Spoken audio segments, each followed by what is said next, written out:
নমস্কাৰ স্বাগতম জনাইছো আমাৰ চেনেলৰ অন্য এটি ভিডিঅ'ৰ মাজলৈ পুনৰবাৰ আপোনালোকক আজিৰ ভিডিঅ'টোত আমি এইমছ ৰিক্ৰুটমেণ্টত যিটো ৰিক্ৰুটমেণ্ট ওলাইছে এইমছৰ ফালৰ পৰা বা বৰ্তমান এপ্লাই প্ৰচেছ চলি আছে সেই প্ৰচেছটোত কিমানখিনি এডুকেশ্যন কোৱালিফিকেশ্যন লাগে কিমানখিনি এইজৰ প্ৰয়োজন বা এক্সট্ৰা কিবা নলেজ আপোনালোকৰ বিচাৰিছে নেকি বা এক্সট্ৰা কিবা ডিপ্ল'মা বিচাৰিছে নেকি সেই বিষয়ে এই ভিডিঅ'টোত আলোচনা কৰিম আপুনি যদি এটা ইণ্ডিয়ান গভৰ্ণমেণ্ট জবেই হওক বা আছাম গভৰ্ণমেণ্ট জবৰ বাবে যদি আপুনি প্ৰিপেৰেশ্যন কৰি আছে আমাৰ ভিডিঅ'টো সম্পূৰ্ণকৈ আপোনালোকে শেষলৈ চাই থাকিব গম পাব এই এইমছ ৰিক্ৰুটমেণ্ট যিটো চলি আছে এপ্লাই প্ৰচেছ বৰ্তমান চলি আছে তাতনো কিমানখিনি এডুকেশ্যন লাগে বা কিমানখিনি আপোনালোকৰ এইজ লাগে সেই কথাটো আপোনালোকে গম পাব ভিডিঅ'টো সম্পূৰ্ণকৈ শেষলৈ চাই থাকিব কেৱল যে এডিআৰইয়ে চাকৰি অসম পুলিচেই চাকৰি ইণ্ডিয়ান আৰ্মিয়ে যে চাকৰি বাকীবোৰ আৰু কি চাকৰি নহয় নেকি তেনেকুৱা কথা নহয় এনেকুৱা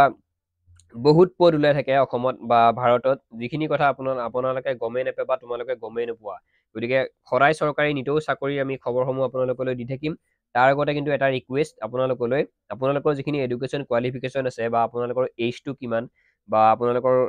কোনটো কাষ্টৰ পৰা আপুনি বিলং কৰে সেই বস্তুটো আমাৰ ভিডিঅ'ৰ তলত কমেণ্ট কৰি জনাই দিব আপোনালোকৰ কাষ্ট চাই বা আপোনালোকৰ এডুকেশ্যন কোৱালিফিকেশ্যন বা আপোনালোকৰ বয়সটো চাই আমি আপোনালোকৰ বাবে চৰকাৰী চাকৰিৰ খবৰসমূহ আগবঢ়াই থাকিব পাৰিম আৰু সেই আটাইবোৰ খবৰসমূহ পাবৰ বাবে আমাৰ চেনেলটো আপোনালোকে কি কৰিব লাগিব ছাবস্ক্ৰাইব কৰিব লাগিব ঠিক আছে তো এতিয়া পলম নকৰি মেইন যিটো টপিক আমাৰ ভিডিঅ'ৰ সেইখিনি ফালে আগবাঢ়িছো এইমছ ৰিক্ৰুটমেণ্ট 2025 গমেই পাই আপোনালোকে এইমছৰ ফুল ফৰ্ম হয়তো সকলোৱে জানে কিন্তু কিছুমানে নাজানেও বা বুজি নাপায় সকলোৱে শ্বৰ্ট ফৰ্মত এইমছ বুলি কৈ থাকে কিন্তু কি এইমছ সেই বস্তুটো মই আপোনালোকক কৈ দিছোঁ all India institute of medical science ক্ষমা কৰিব সৰ্বভাৰতীয় চিকিৎসা বিজ্ঞান প্ৰতিষ্ঠান সেয়া হৈছে এইমছ তাতে পদ মুকলি হৈছে বহুত পদ ন্যূনতম শিক্ষা ইয়াত বিচাৰিছে 10 পাছ 12 পাছ কিনিও আবেদন কৰিব পাৰিব লগতে গ্ৰেজুৱেট যদি আপোনালোক BA BSc বিকমো যদি আপোনালোকে কমপ্লিট কৰিছে তাৰ বাবেও আপোনালোকে এপ্লাইটি কৰিব পাৰিব কোনো চিন্তা নাই ন্যূনতম আপোনালোকৰ মেট্ৰিক পাছ তেওঁলোকে বিচাৰিছে টোটেল পোষ্ট মুকলি হৈছে 4,576টা অৰ্থাৎ 4,576টা পদ মুকলি হৈছে বহুত পদ 4,000 পদ ইচ্ছুকখিনিয়ে আবেদন কৰিব পাৰিব কিন্তু আপোনালোকে ইয়াত এক্সাম হ'ব যিহেতু বা যিয়ে নহওক ইণ্টাৰভিউ এক্সামটো এটাই হ'বই এতিয়াৰ পৰাই কথাটো আপোনালোকে ষ্টাৰ্ট কৰক কিয়নো এতিয়াৰ পৰা এপ্লাই চলিয়ে আছে টোটেল পোষ্টটো মই আকৌ কৈ দিছোঁ 4,576টাত পদ মুকলি হৈছে কি কিহৰনো পদ মুকলি হৈছে বহুতৰ এটা কনফিউজ থাকে আৰু তাৰ আগতে কৈ দিছোঁ গ্ৰুপ বি এণ্ড চিৰ পদ মুকলি হৈছে আৰু বহুতৰ এটা কনফিউজ হৈ থাকে যে গ্ৰুপ বিত কোনখিনি পোষ্ট পৰে বা গ্ৰুপ চিত কোনখিনি পোষ্ট পৰে বা গ্ৰুপ ডিত কোনকেইটানো পদ থাকে সেই বিষয়ত বহুতৰ কনফিউজ হৈ থাকে তো কিছুমানে বুজি নাপায় কথাটো মই আপোনালোকক বুজাই দিছোঁ গ্ৰুপ বি আৰু গ্ৰুপ চিৰ পদ মুকলি হৈছে এইমছৰ ফালৰ পৰা তো কোনখিনি একদম শুদ্ধ আপোনালোকক অসমীয়াত মই কৈ দিম কেৰাণীৰ পদ মুকলি হৈছে সহায়কৰ পদ মুকলি হৈছে লাইনমেনৰ পদ মুকলি হৈছে অভিযন্তা মানে আপোনাৰ ইঞ্জিনিয়াৰ যিখিনি তেওঁলোক অভিযন্তাৰ পদ মুকলি হৈছে লগতে আপোনালোকৰ ইয়াত ড্ৰাফ্টছমেন বুলি উল্লেখ আছে তাৰপিছত ফাৰ্মাচিষ্ট আছে তাৰপিছত ৱাৰ্ডেন আছে ড্ৰাইভাৰ আছে আৰু প্লাম্বাৰ আছে এই পদখিনি মুকলি হৈছে আকৌ কৈ দিছোঁ কেৰাণী সহায়ক লাইনমেন অভিযন্তা ড্ৰাফ্টছমেন ফাৰ্মাচিষ্ট ৱাৰ্ডেন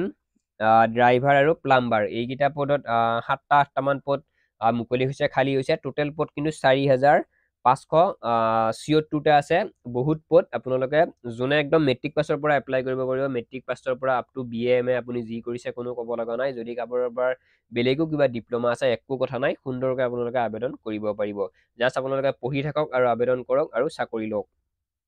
নেক্সট কৈ দিছোঁ মই গ্ৰুপ বি আৰু গ্ৰুপ চি এইকেইটা পদ হয় তাৰ নেক্সট আৰু অকণমান বহলভাৱে কৈ দিছোঁ অৰ্গেনাইজেশ্যন নেম আকৌ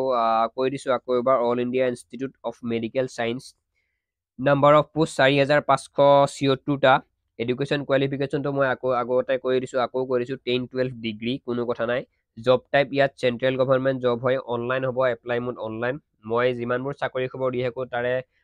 হয়তো আগতে যিমানবোৰ ভিডিঅ' আপলোড কৰিছোঁ সেই ভিডিঅ'বোৰৰ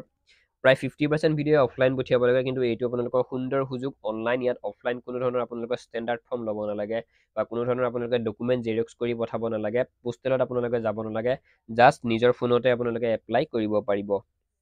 ঠিক আছে এইমছৰ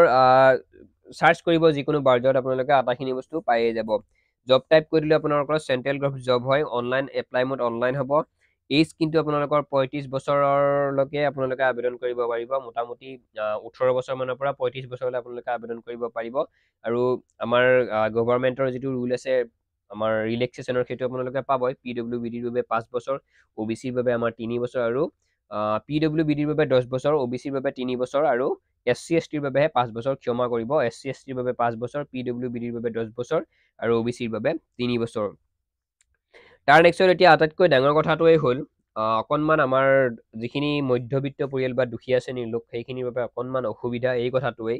ইয়াত কিন্তু অকণমান বেছিকৈ আপোনালোকে ফিজ কাটিব লাগিব, যিটো এপ্লাই ফিজ হয়। আমাৰ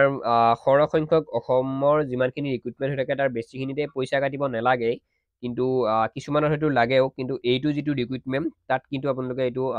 গমেই পাইছে আপোনালোকে, এইটো চেণ্ট্ৰেলৰ হয়, ভাৰত চৰকাৰৰ চাকৰি হয়। ইয়াত অকণমান ফিজটো বেছিকৈ কাটিব লাগিব। জেনেৰেল OBCয়ে কাটিব লাগিব 3000 টকা, SC/ST EWSয়ে কাটিব লাগিব 2400 টকা। আকৌ কৰিছোঁ, জেনেৰেল OBCয়ে, জেনেৰেল কাষ্টৰ আৰু OBC কাষ্টৰখিনিয়ে কাটিব লাগিব 3000 টকা, SC/ST আৰু EWSয়ে কাটিব লাগিব 2400 টকা, অৰ্থাৎ 2400 টকা।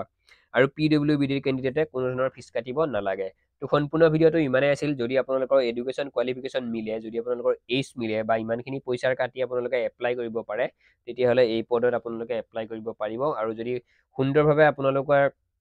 চিলেকশ্যন হয় বা প্ৰতিটো চিলেকশ্যন প্ৰক্ৰিয়াতে আপোনালোকে পাছ কৰে, যদি আপোনালোকৰ মেৰিট মিলে, যদি আপোনালোকৰ মেৰিট লিষ্টৰ নাম আহে, আপুনি এটা সুন্দৰ চাকৰি পাব। কিন্তু বেলেগ একো সমস্যা নাই। আজিকালি খুব কম সংখ্যক ল'ৰা ছোৱালীয়েহে মেট্ৰিক ফেইল কৰে, কাৰণ বহুতে মেট্ৰিক পাছ কৰে। ন্যূনতম শিক্ষা প্ৰায় 70% কেণ্ডিডেটৰ আছেই মেট্ৰিক পাছ সকলোৱে। তো সকলোৱে আবেদন কৰিব পাৰিব। কিন্তু এই সমস্যাটো আহিল পইচাৰ। 3000 টকা ফিজ কাটিব লাগিব বা 2400 টকা ফিজ কাটিব লাগিব। যদি আপোনালোকে নিজৰ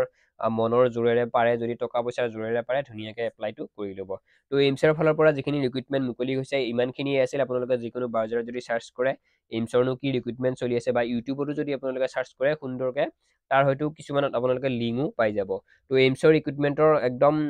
গোটেইখিনি কথা মই আপোনালোকক হয়তো বুজাই ক'ব পাৰিছোঁ। যদি পঢ়াও নাই তাৰ বাবে ক্ষমা কৰিব। যদি কিবা ক'ব লগা আছে তলত কমেণ্ট কৰিব। যদি মোৰ অজানিতে কিবা ভুলো হ'ব পাৰে, তাৰ বাবে আপোনালোকে সেই ভুলটো দেখুৱাই দিব বুলি আশা কৰিলোঁ। তো সম্পূৰ্ণ ভিডিঅ'টো ইমানেই আছিল। সম্পূৰ্ণকৈ শেষলৈ চোৱাৰ বাবে পুনৰবাৰ ধন্যবাদ জনাই আজিৰ ভিডিঅ'টিৰ সামৰণি মাৰিছোঁ। জয় আই অসম।